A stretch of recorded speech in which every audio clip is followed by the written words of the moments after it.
tipo kong negosyo. Ang tipo kong negosyo. Mahahanap mo rin ang iyong perfect match. Ang negosyong magsisilbing inspirasyon sa iyo at makapagpapaunlad ng iyong kabuhayan. Hindi lang door number 1, number 2 at number 3 ang magbubukas para sa iyo dahil samut-saring business ang matutuklasan sa Ang Tipo Kong Negosyo. Kung saan ka pa naghahanap ng business opportunity, sa akin lang, may opportunity ka na. Pwede ba kitang abutin? Ikaw kasi ang pangarap ko. Sa'yo na yung SSS, GSIS, pati na ang PhilHealth ko. Basta, akin lang ang pag-ibig mo Ang budget ko sa'yo ay limited. Limited edition. Ang tipo kong negosyo. Sina Tess Ramirez at Direktor Thelma Dumpit Murillo sa Ang Tipo Kong Negosyo. Good morning! Maganda umaga po sa inyong lahat at welcome sa edisyong ito ng Ang Tipo Kong Negosyo. Dito po sa inyong himpilan, DZRB Radyo ng Bayan na napapakinggan din po sa aming kapatid na himpilan, ang DWBR-FM. At syempre, ang programang ito ay hatid sa inyo ng Radyo ng Bayan at ng Department of Trade and Industry. Ako po si Tess Ramirez at ang aking partner ay walang iba kundi si Director Thelma Dumpit Murillo. Director Thelma, good morning! Good morning, partner, at good morning sa ating mga suking taga-subaybay. Medyo matagal tayong hindi nagka-usap, Oo nga, kayo'y nakabangon na sa banig ng karamdaman. Buti naman. By the grace of God. Hindi, talagang, napaka-importante na uminom ng tubig. Ay, Hindi ko alam talaga, na importante talagang yan. kailangan yung sinasabi nila na 8 hanggang 10 baso sa isang araw. Naku, kailangan sundin talaga yan. Kung hindi, madidehydrate ka. Correct. Anyway, tuloy-tuloy ang buhay. Diba? Oo naman, dapat lang. Ayan, at syempre, syempre, pag sinabing tuloy-tuloy ang buhay, di ba, minsan nakakaranas tayo ng kalamidad, kagaya ng nangyaring bagyong Yolanda, ang daming apektado sa ating mga kababayan. So, may kinalaman dyan yung tema natin ngayon. At syempre, gusto nating malaman, ano na ba ang nangyayari? Ano na ba ang ginagawa ng ating gobyerno para tulungan itong ating mga kababayan na nasalanta? At ang DTI, ang isa sa mga lead agencies dyan pagdating sa tawag dito, yung livelihood cluster. That's right. Pagbibigay ng kabuhayan sa mga Nilikha ng nasalanta. Office of the Presidential Assistant for Rehabilitation and Recovery or OPAR. So, kakausapin natin at tatanungin ang Undersecretary na may hawak ng Regional Operations and Development Group. Walang iba kundi si Undersecretary Zenny Maglaya. Para po sa segmentong ito, Para-paraan lang. okay, Yusek Zenny Maglaya, maganda umaga po, ma'am. Good morning, Isaac Zenny. Yusek Naku, Zenny. naputo yata yung ating communication. Anyway, Wala. Try alam mo, natin partner, ulit. kasi, kung yung napapansin, summer, pero may paulan-ulan na, di ba? Sa tindi rin kasi ng Meron init pressure area. Sa sobrang Hindi mo talaga init. maintindihan kung ano ngayon ang panahon. Dati, pagka sinabi mong summer talaga mainit, di ba? Pero ngayon pabago-bago dahil nga dito sa climate change. So, kailangan lagi tayong handa. Oo, dapat anumang oras, anumang araw, handang palagi. Kasi hindi natin alam kung kailan darating yung kalamidad Minsan, ayun nga, maganda yung panahon, pero bigla na lang dumarating yung malakas na ulan at sasabayan pa ng mga pagbaha, di ba? Correct. So ito, 6 na buwan na yung Yolanda, di ba? Pagmula nung nangyari yung Yolanda. Alam mo, nakakaiyak kasi lahat ng nakikita natin sa dyaryo, sinasabing walang ginagawa ang pamahalaan para tulungan itong mga nasalanta. Pero hindi naman totoo yan. Dahil unang-una yung DTI, nandyan, nung mga unang mga linggo pa lang, nandyan na agad at tumutulong dun sa mga naging biktima. Hanggang ngayon, patuloy yung pagtulong ng Hanggang DTI. Okay, nasa line na natin si Yusek Seni Maglaya. Yusek Seni, good morning. Good morning, Director Telma. Ma'am Tess, magandang umaga po sa inyo lahat. Opo. Thank you po for joining us this morning, ma'am. Unang-una po, yung ating tanong ay, kamusta na po ang ating rehab efforts dyan po sa mga area na nasalanta ng bagyong Yolanda? Dahil lagi na lamang tayong binabatikos na walang ginagawa ang gobyerno para tulungan sila at kulang na kulang. Ano po ba ang ginagawa ng DTI bilang lead agency ng livelihood cluster? Alright, unang-una sa lahat po ay ang alam natin kapag mayroong bagyo o nasalanta ng isang matinding kalamidad ay relief operations talaga ang unang pumapasok. Ano po? But of course, ang sumusunod dito ay yung rehabilitation and recovery, yung mga ating mga negosyong nasalanta, yung ating mga SMEs na tinamaan. At magandang balita, Director Telma, dahil sa Region 6, 80 to 90% na ang nakabangon doon sa mga naapektuhan natin mga MSMEs. Sa Region 7, sa Region 7, 95% na. Good news! Mga tinamaan. Pero of course, hindi ibig sabihin nito ay 100% ng operations nila. Mga nasa 60% pa. Pero unti-unti sila ay bumabalik at yan ay magandang balita na, na natutulungan natin sa pamamagitan ng mga pautang ng FB Corporation at mga training programs na kinakailangan para medyo magkaroon ulit ng mga dagdag na mga trabahante at para bumalik na yung mga hanap buhay. Sa Region 8 ang medyo nakakalungkot pa dahil meron pa mga lugar na below 50% pa nakabalik sa kanilang mga hanap buhay, Lalong-lalo na yung mga matinding tinamaan. Pag pinag-uusapan kasi yung totally damaged, talagang washed out, Walang naiwan sa kanilang mga ari-arian, sa kanilang mga gamit sa hanap buhay. Ito ngayon ang ating ibinabalik through mga grants, mga tulong sa kanila at yung posibleng pagbibigay ulit ng mga SSF dito sa mga SMEs natin na pwedeng nakahanda na bumangon at makabalik. Yusek? Ito po ba yung tinatawag na merchant feeding program o yung instant puhunan? Well, magandang natanong ito, Director Telma. Ito yung magandang initiative at mungkahing ginawa ni Secretary Domingo. Actually, explain ko lang ng konti ano yung merchant feeding program. Alam niyo po dito sa Leyte, lalong-lalo na, nasira po or yung ating supply chain ay nawala, Isa sa mga hindi pa nakakabalik or mababa ang recovery ay mga palengke at mga sari-sari stores. Yes. So dahil nawala ito, ang nangyari, maraming informal sellers, mga nakapapag lang, makalang-kalamesa, at hindi natin kontrolado ang presyo sa mga ganitong pagkakataon. Itong merchant feeding program ay ibibigay natin sa mga gustong mag-set up ng sari-sari store, gustong magnegosyo na magtitinda ng mga basic commodities. Bibigyan natin sila ng training, i-assess natin kung handa pa sila at pwede silang mag-negosyo ng sari-sari store. Ito po ba ay bigay o loan? Opo, ito po ay grant, bigay po ito. Okay. Ibibigyan po sila ng parang starter kit po ng 2,005 pesos worth of goods. So hindi po cash ito, Director Telma. So bibigyan sila nito at susubukan kung kakayanin nilang magbenta. Pag nabenta nila ito lahat, babalik sila sa DTI at bibigyan po sila ulit ng another 1,000 hanggang umabot po ng 5,000 ang kanilang kapital. Wow, ganda niyan. Ito po ay hindi perang gobyerno. Meron tayong pribadong sektor na partner na willing to give a grant of 5 million para masubukan ito konsepto na ito.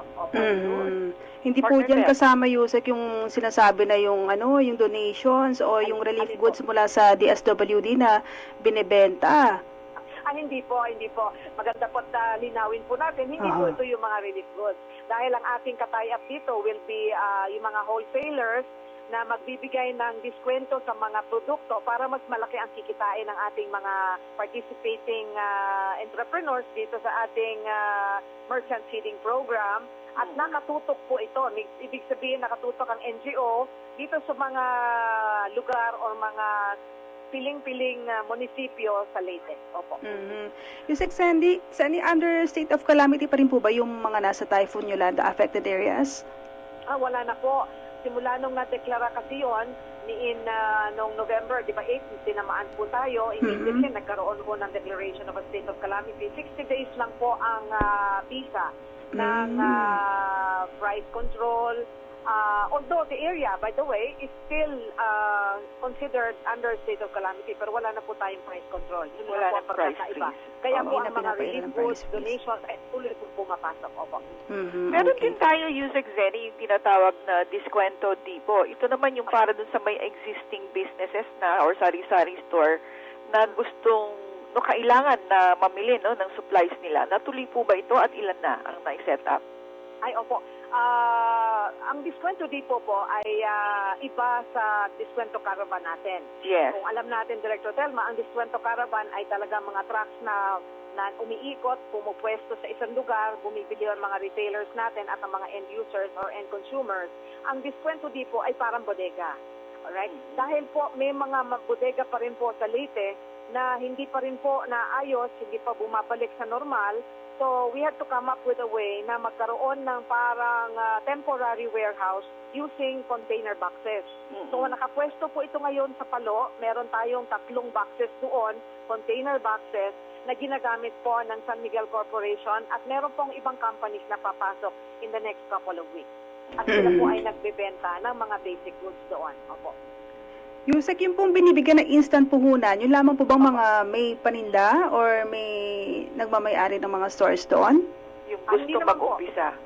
Opo, yung ito, some of them probably po ay meron dating sari-sari store. Iba naman po ay gustong subukan itong hanap buhay na ito dahil marami rin hong nawalan, lalong-lalo na yung mga dependent po sa mga coconut. No? Dahil alam naman natin, maraming coconut trees ang mga natumba at talagang napinsala noon. So we are really finding ways na mabigyan sila ng alternative livelihood. So isa ito sa ating nakikita. At malaking tulong dahil kapag sila ay sumali dito, bibigyan sila ng puhunan na libre, walang hindi huutang. Ang kapalit lang ho nila dito ay ibenta nila ang mga goods at SRP levels. Ibig sabihin nito, sumunod naman sila sa presyo ng DTI. Opo. Yung mga goods na yan, libre rin po. Ang mga goods na ito will be in the form of a starter kit, no? So libre itong puhunan. Ang puhunan will be in the form of goods po. That's correct. Opo. Worth 2,500 yung umpisa. Tapos pag naibenta na nila, dadagdagan ulit ng 1,000 hanggang umabot ng 5,000. Ayun. That's correct. Malaking tulong na rin. Ito po. Yusek, ito pong yung ating SSF program. Paano po natin ito itina-tie up dito sa ating Cottage Industry Revival Program? Opo, unang-una, atin na pong na-assess yung ating mga existing recipients ng shared service facilities. Yung mga naapektuhan ay bibigyan ng panibagong equipment at yung mga wala pa po at mga potential entrepreneurs ay i-assess po natin para mabigyan din po sila ng mga equipments para sa kanilang livelihood ventures. So yan po ay papasok na tulong din po ito. Alam naman natin ang SSF po, ito'y wala rin pong babayaran dahil ito'y pagmamayari naman po ng gobyerno, pero pwede po nilang gamitin as a group or as a cooperative. Opo. At sila dapat ang mag-maintain yan. Ay, tama po yun. Yan ay kanilang counterpart. That's correct. Opo. Oo. Okay, so, lahat pala covered na natin, para dun sa mga gusto mag-umpisang negosyo, para dun sa mga nawalan ng negosyo, at saka yung ating equipment pa. So, napakaganda partner test itong ginagawa ng DTI. Ma'am, sino po ang kasama natin dito po sa livelihood cluster? Ano pong ibang mga ahensya? Oo, alam mo, nakatatlong meeting na tayo, Director Telma, Tess, Si Secretary Domingo mismo ang nag-chair ng 3 meetings na yon. Kasama po natin sa livelihood cluster na pinamumunuan ng DTI ay ang DSWD, ang DA po, na of course kasama dyan ang PCA, Philippine Coconut Authority, BIFAR, importante po yan dahil sa mga fishing villages natin at yung mga bangka na binibigay. DOLE po, kasama natin ang TESDA, DOST, kasama natin for technology, kasama rin po natin dito ang NHA or HUD-C, yung sa mga housing para sa mga livelihood opportunities dun sa kanilang mga resettlement areas.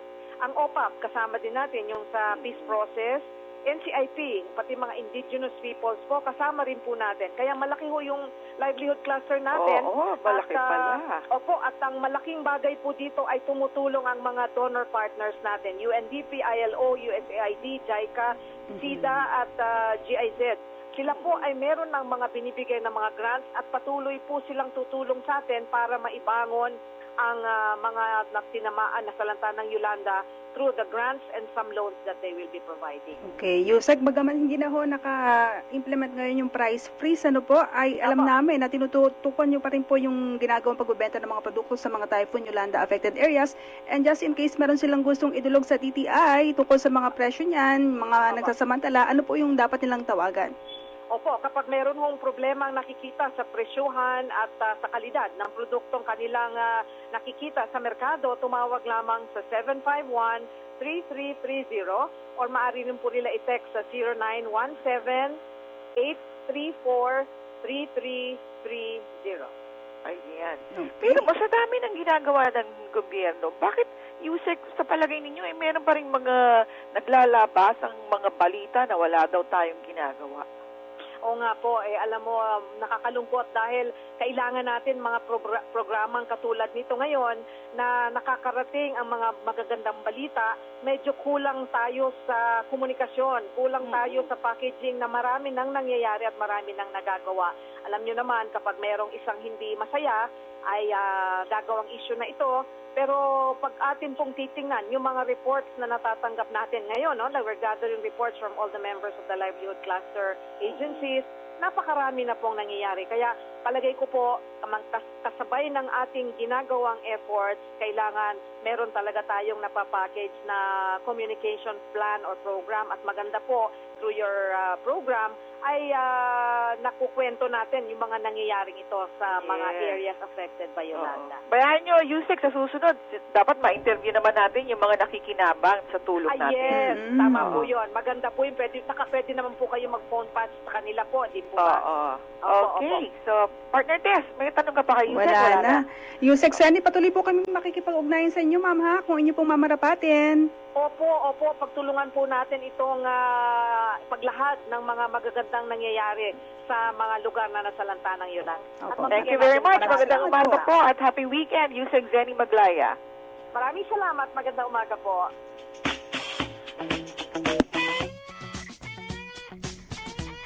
Ayan po si Yusek Sani Maglaya. Magbabalik pa po ang programang Ang Tipo Kong Negosyo. Mga retiree, disability at death pensioner ng SSS. AKOP na o Annual Confirmation of Pensioners Program. Annual check ito para siguruhin matatanggap ng tamang benepisyaryo ang tamang benepisyo. Paalala, ang bagong AKOP schedule ay birth month na ng SSS member o ng deceased SSS member. Magsadya sa inyong designated depository bank o sa alinmang SSS branch. Tandaan, AKOP o Annual Confirmation of Pensioners Program. Find out more. Go to sss.gov.ph. Alamin ang mga local, national at international issues. 738 sa Mega Manila. Mas pinaganda, mas pinalawak, mas pinalakas. Ang bagong radyo ng bayan. Ang tipo kong negosyo. Sina Direktor Thelma Dumpit Murillo at Tess Ramirez sa Ang Tipo Kong Negosyo. Bet ko yan.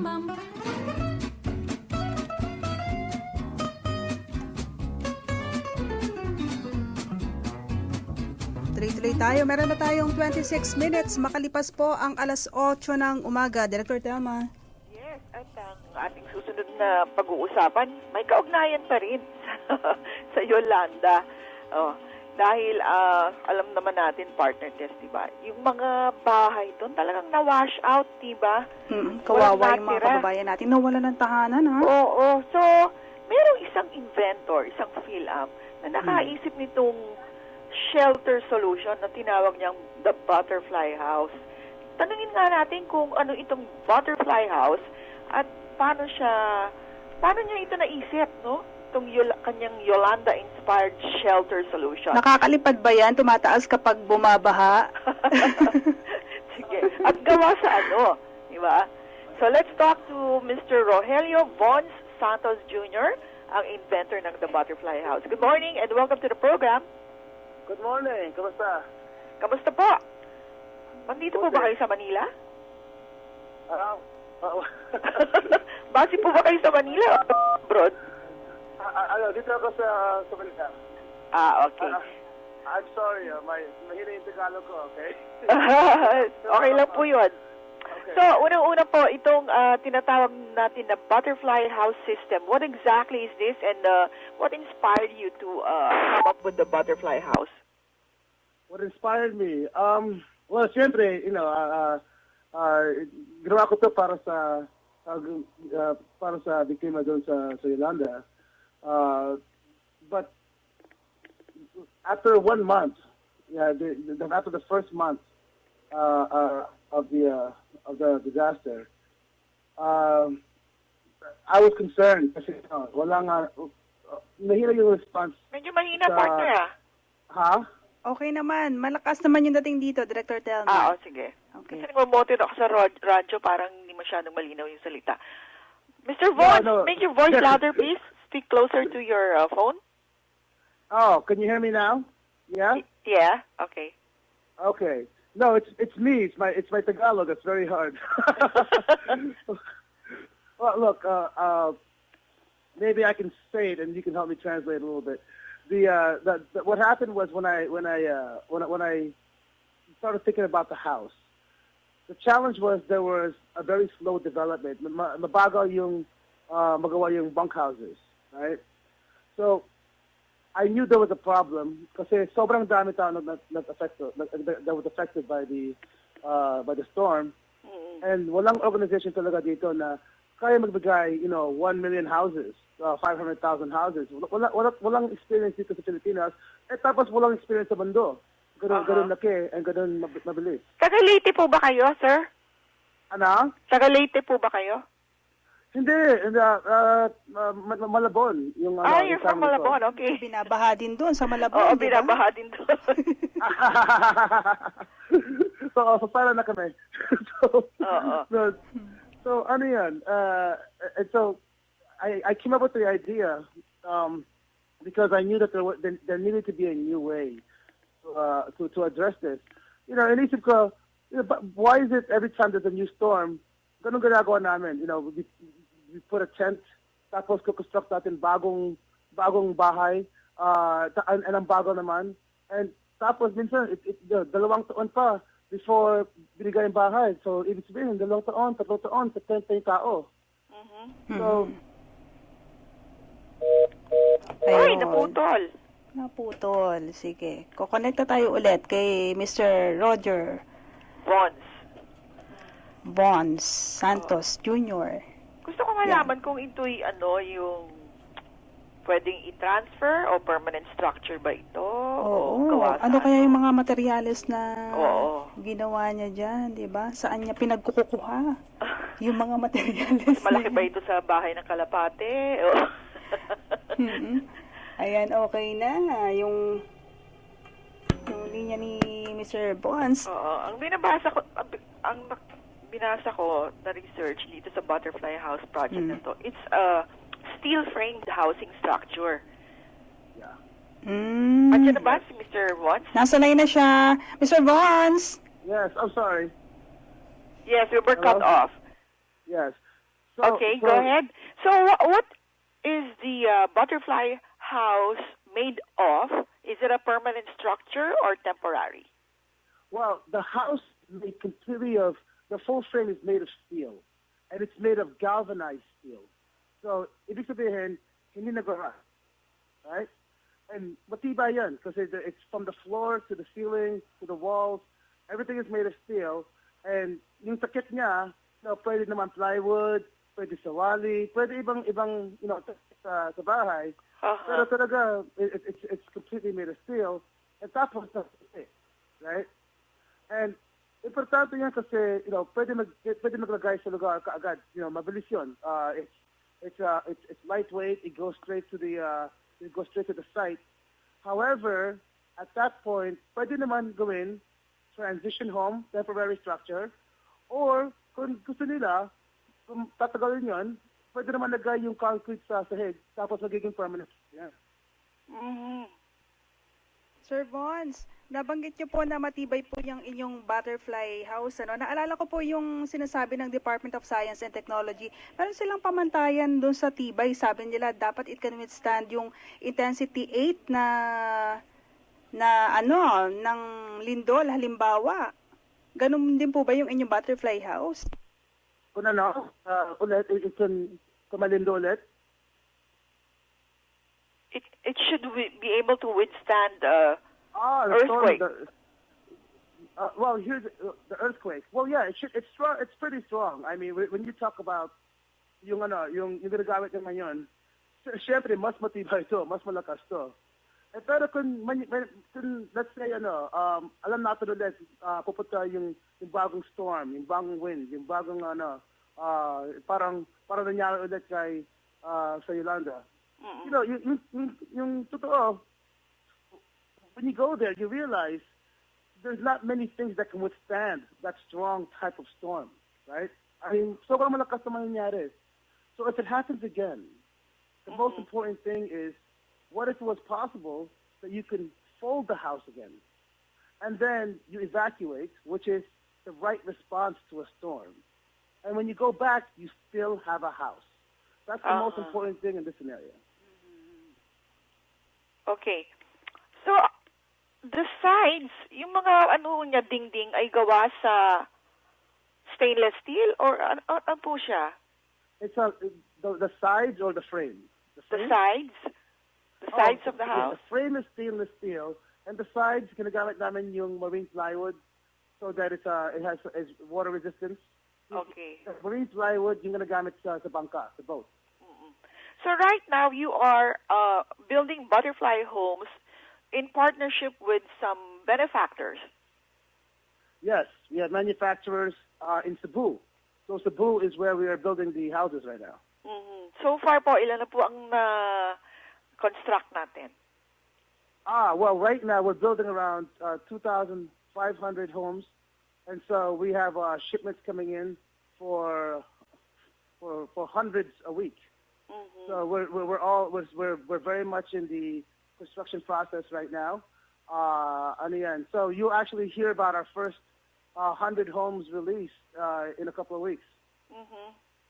How did Buji Layug and Royal Pineda, these are two famous designers and architects, contribute to the project?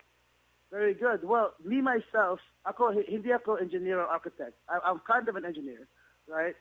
But when I built the prototype, after I built the second prototype, I knew that I needed to bring in different partners, right? Right. So I brought in architects, I brought in engineers, I brought in manufacturers, just designers, different types of groups.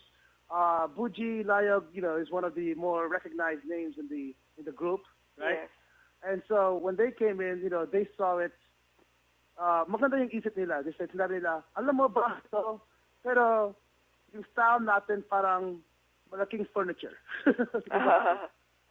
Sir Vons? Pero it was medyo nice. mainit yata partner ito, no? Yung pag stainless steel. Hindi po ba mainit ito? No, galvanized steel. Galvanized. Okay. That's for the roof. No, the whole frame is galvanized so it doesn't rust. Okay. Ilang tao po yung kasya sa butterfly house? Ha? Ilang tao po yung kasya dun sa butterfly house? Depende sa tao yan, no? Depende kung gaano kalaki ng tao. No, I think you have several models, right? The single unit with the CR, the single unit without the CR, and the full unit. Oo nga. Yung single unit is the butterfly house system, which is 11.8 square meters. 11.4 square meters. Ako, 11.8. para kang shoebox nun. Yung kabuuan, ilang square meters yung lawak ng lupa? And yung buo is 26.8 square meters. I see. Ayun. Ay, hindi pala pwede pag malaki yung pamilya. 27. Ang mangyayari dyan, you can just put two units together. Is that possible? Yes. Pwede ba yun? Yes, it's connectable. Lahat ng bahay, you can connect to one Oo. another. So ano ba yan? Parang row houses po ba yan? O stand-alone? Or paano po ang setup niyan? We have a foundation system, very simple, and it's fixed to the ground. And once you put it on there, you unfold the house. Oh, call it the so okay, so butterfly you house. need a cement floor to begin with. It's a what? You need a cement floor to begin with. No, meron ng sahig yung bahay. Uh-huh. A wood floor. Yeah, it's a steel and wood floor. So you place it on top of the foundation post. So, simple lang Ako, yan. partner, Ibig dapat sabihin- makabisita tayo para makita natin. Oo nga. Oo. Diyan yata, do you have one on display at the Mind Museum? A prototype? No, I did ginawa ko yung press conference ko yung launch sa My Museum February 17.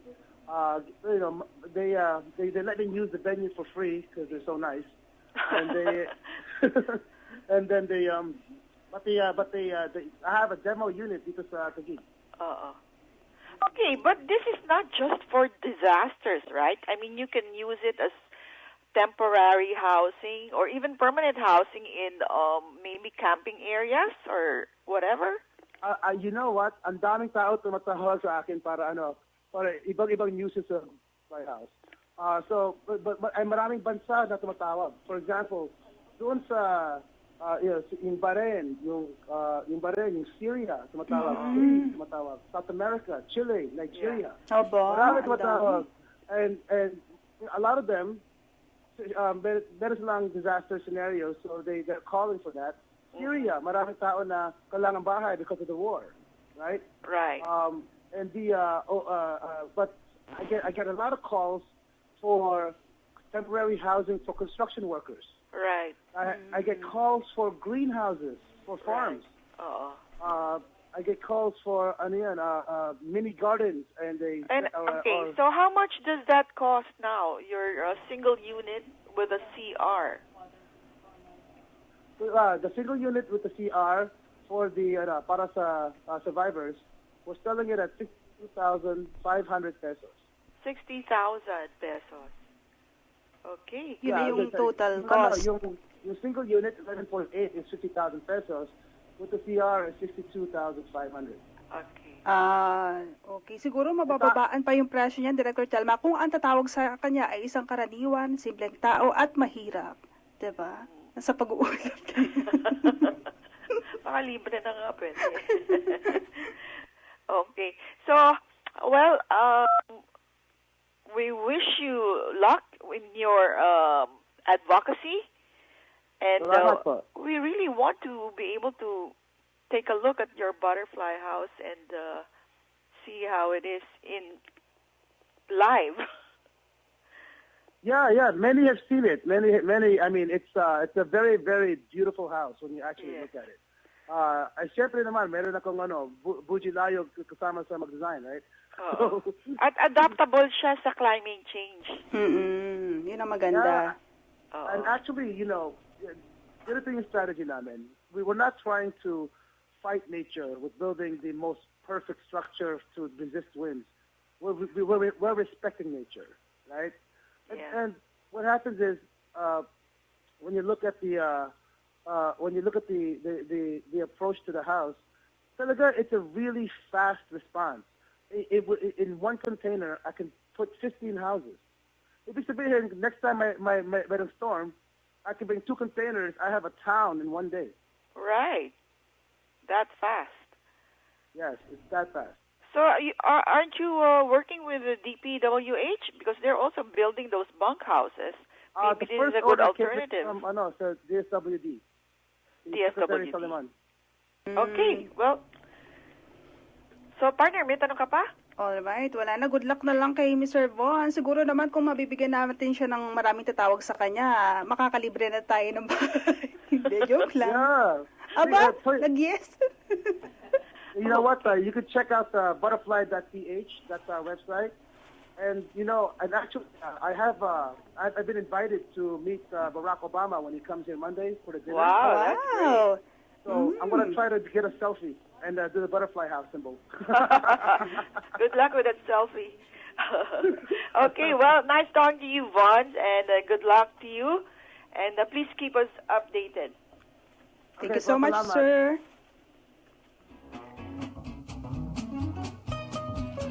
Ayan po mga kaibigan, si Mr. Rogelio Von Santos Jr., isang inventor. Type nyo ba yung butterfly house, Director Telma?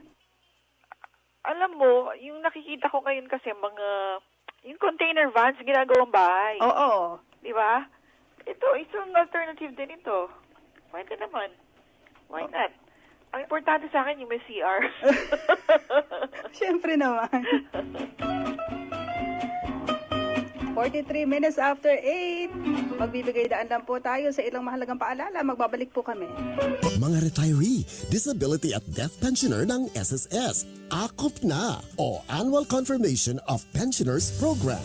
Annual check ito para siguruhing matatanggap ng tamang benepisyaryo ang tamang benepisyo. Paalala, ang bagong AKOP schedule ay birth month na ng SSS member o ng deceased SSS member. Magsadya sa inyong designated depository bank o sa alinmang SSS branch. Tandaan, AKOP o Annual Confirmation of Pensioners Program.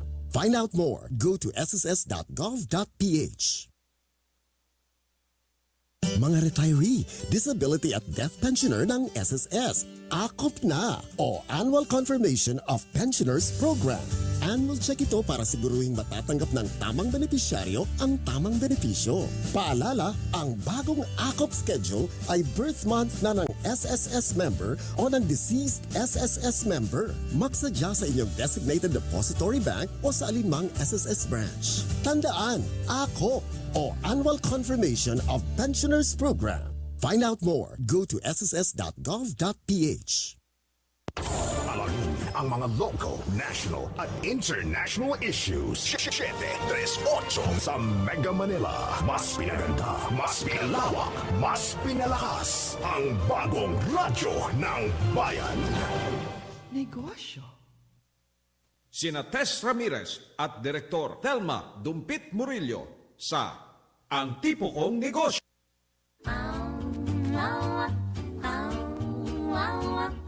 Achy breaky business.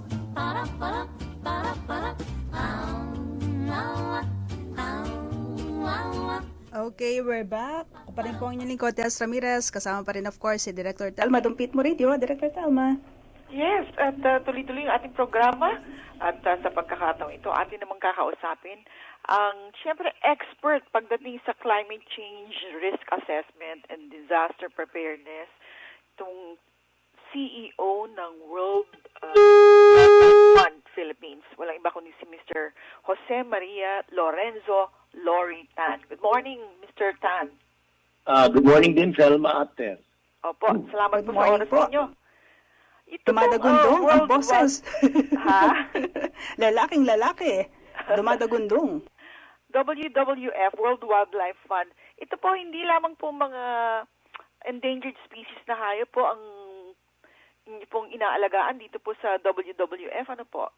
May mga programa Alam niyo, dito ang yun hangarin na... ng WWF ay makapagbuo ng kinabukasan ng makatulungan para sa lahat ng mga Pilipino kung saan nagkakatugma ang paggamit natin ng yamang kalikasan at ang mga ginagawa ng sangkatauhan ay hindi lalabis sa mga hangganan ito. Huwag na sana gamitin yung salitang preservation. Sa wikang sarili, ang ibig sabihin ng preservation ay minatamis, binuro, bagoong, at hindi yan ang sadya ng WWF. Ang conservation ay ang pag-aalaga o pagbabalik balanse kung saan hindi labis ang kinukuha natin sa kayang bigyan ng kalikasan para di masira ang mga sistemang likas at meron pa rin may iwan para mabigyan ng makabuluhang buhay ang mga susunod na Pilipino. Sa ngayon, lampas-lampas na tayo sa mga hangganan ito. Opo. Ang hangarin ng WWF ay magbalanse ang paggamit natin ng mga biyaya ng kalikasan dahil may hangganan ito. Maraming programa ang WWF sa Pilipinas. Siyempre, hinahangad pa rin namin na manatili ang likas yaman natin bilang isang bansa kahit sa ilang mga lugar muna. Ngunit, sa nakaraang mga 50 taon, matagal na namin alam na hindi yan uubra yung pag-iisip na yan. Kung hindi natin Walang maipapakita sustainability. Yun po kung ang paano sinasabi ninyo. nakikinabang ang tao sa Opo. formula na yan, mauubos din ang inventaryo natin. Mhm. Marami kaming programa. Kasama ng gobyerno, ang malawakang programang Coral Triangle ay nakatutok sa pangingisda at paghahanap ng mga solusyon na angkop sa kinabukasan, katulad ng handline tuna sa Bicol, Ilocos at Mindoro, yung live fish trade sa Palawan, aquaculture, ang pag-aalaga ng wastong pagpapatakbo ng mga marine protected area, kung saan ay nakakapagbuo ng similya ang dagat. Yun ang pagkain sa kinabukasan, di ba?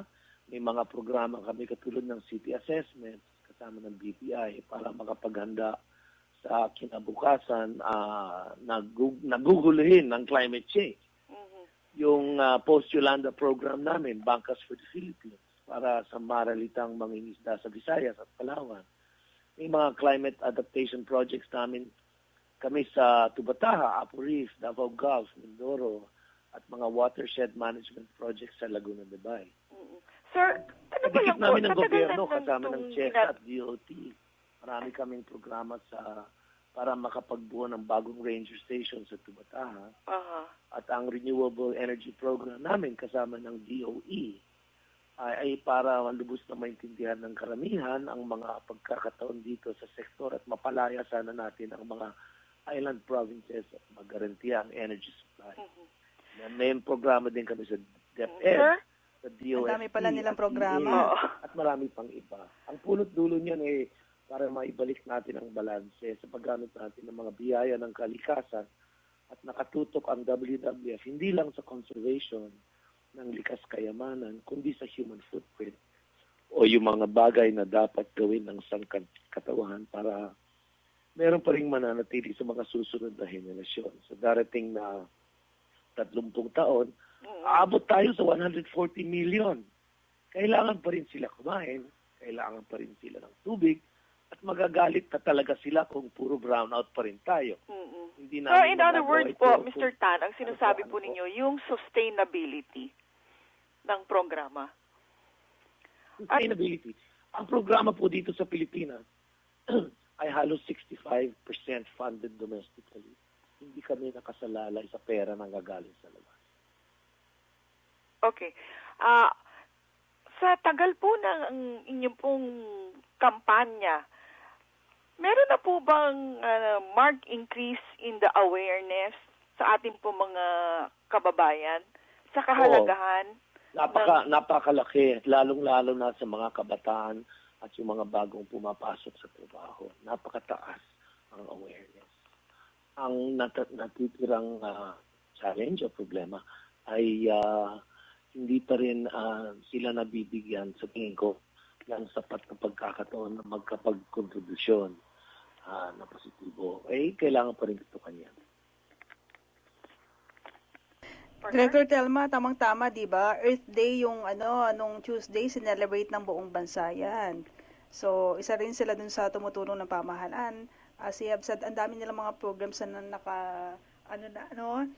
talagang tinutulong dito sa Pilipinas. Sir, ano ba yung mga plano nyo pa ngayon? Kasi ang ginagawa ho ng iba't ibang mga organizations, yung talagang climate-proof na infrastructure, yung kanilang ninanais na isulong. Kayo po ba yung ganun din? Alam niyo, hindi lang kasama ang infrastructure yan. Pero maliban sa infrastructure, kailangan din tignan ang unang-una yung pagbabago ng klima dahil hindi pare-pareho ang mangyayari sa bawat lugar ng Pilipinas. At malinaw na lalala pa ito. Ang madalas namin sinasabi, huwag sana tayo matakot sa pagbabago dahil nangyayari ang pagbabago sa iba't ibang parte ng buhay natin. No? Ang bastong kilos o tugon ay dapat intindihin natin ang mga bagay na maaaring mangyari paghanda natin ang mga solusyon at alamin natin kung paano tayo makapagbuo ng solusyon para di maudlot ang mga plano natin bilang isang bansa. Kung titignan mo yung hangaring na yan, hindi sapat yung infrastruktura. Importante yan. Ngunit kailangan din natin tignan yung land use planning. Kailangan tignan natin yung water management.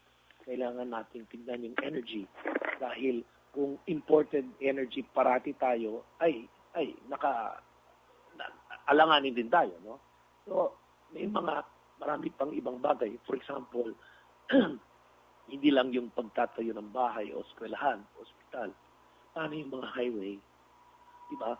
Halos lahat ng mga freight, for example, na lumalabas galing sa Clark, ay dumadaan sa NLEX, ay binabaha ang NLEX sa Valenzuela.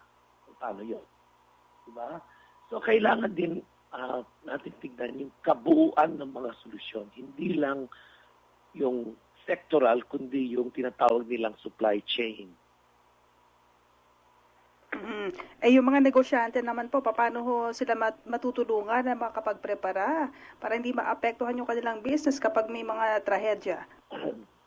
Sa tingin namin kasi, sa bawat 16 cities, sa assessment namin, halos lahat ng mga Chamber of Commerce, mga business clubs, ay agad-agad sumasangguni dito. Talagang suportado.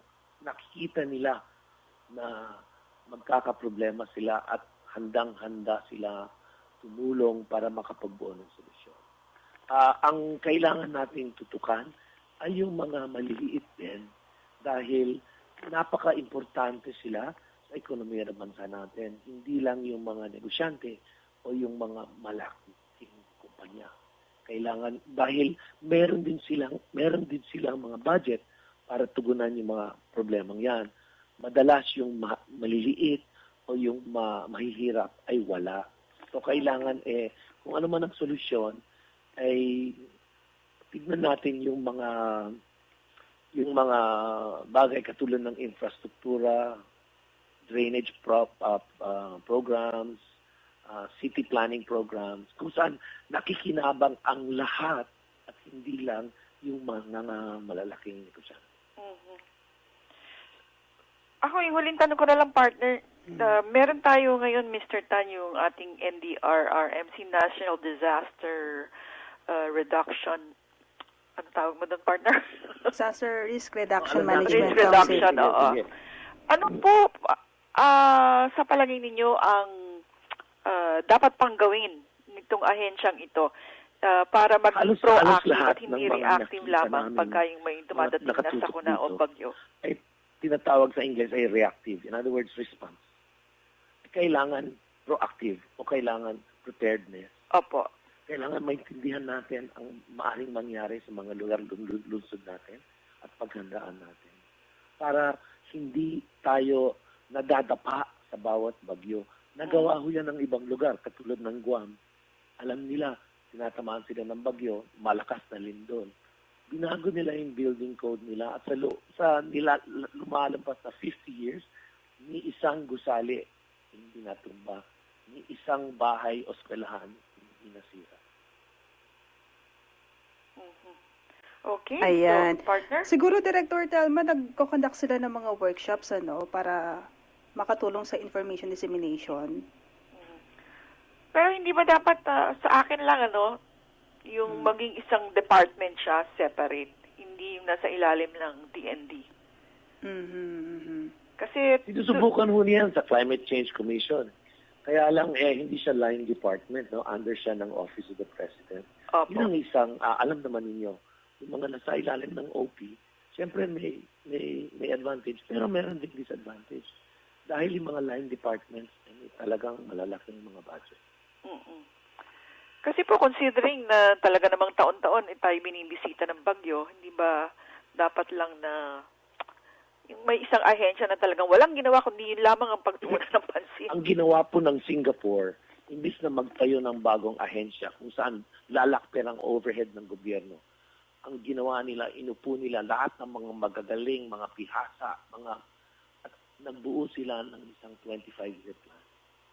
At kailangan lahat ng line agencies ay naipapakita sa budgets nila kung paano nila na-integrate o na-mainstream yung mga katangian ng planong ito.